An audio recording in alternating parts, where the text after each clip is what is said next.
Habari, karibu Carol's Kitchen, na leo nawaletea recipe simple jinsi ya kupika donut twist nzuri na laini, very crunchy. Kama ni mgeni usisahau kusubscribe na kulike na kuangalia video zangu za nyuma. Mahitaji yako utatakiwa uwe na unga kikombe 1.5 na nimeweka hamira kijiko kimoja cha chakula na maziwa ya unga kijiko kimoja cha chakula na vijiko 3 vya sukari.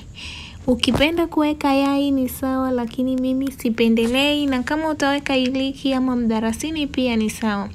Na nitaweka mafuta kijiko kimoja na nitachanganya na mkono. Hii inasaidia sana mandazi yako ama kitu chochote kutokunyonya mafuta. Utachanganya vizuri mpaka ichanganyike, na baada ya kuchanganyika utachukua maji ya uvuguvugu.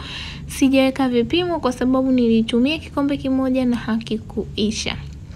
Utaendelea kukanda mpaka unga wako uweze kushikana na maji, na ukishikana kama hivyo utaweka mafuta kidogo na utaacha kwa nusu saa saa mpaka unga wako uweze kuumuka kama hivyo. Utatoa hewa na utaweka chini na utaanza kukata madonge madogo madogo kama hivyo. Nimepata madonge 6.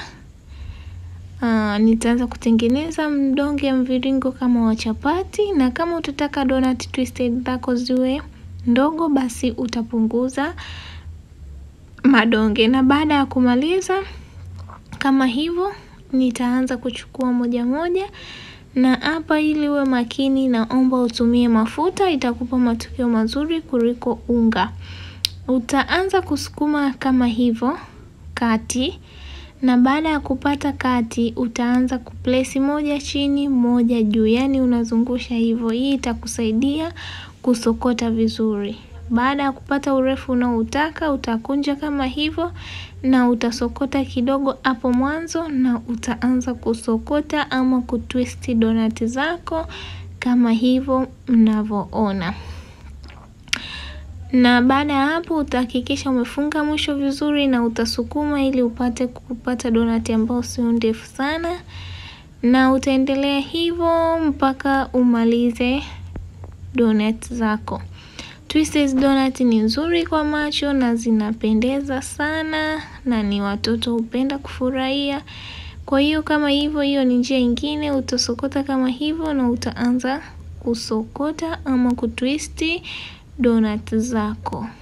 Kwa hiyo niliona ni share na nyie pishi hili, na naendelea kusisitiza like video na ucomment, kisha uangalie video nyingine na pia usubscribe.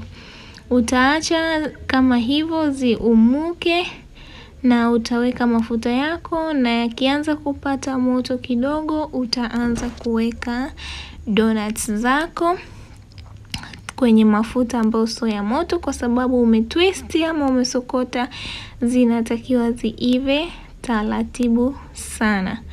Basi utazisubiria na mpaka zipige rangi, na zikianza kuchemka kama hivyo utasubiri tena ziweze kupiga rangi. Basi baada ya hapo utageuza donuts zako, na usipofunga vizuri itafunguka kama hiyo moja unaoiona. Kwa hiyo hakikisha umefunga vizuri mwisho. Na kisha donut zako ukishaona zimekuiva utaanza kuzitoa. Kama unavyoona zimependeza na zimeiva vizuri. Utafanya process hiyo mpaka zote ziive na utaacha zipoe.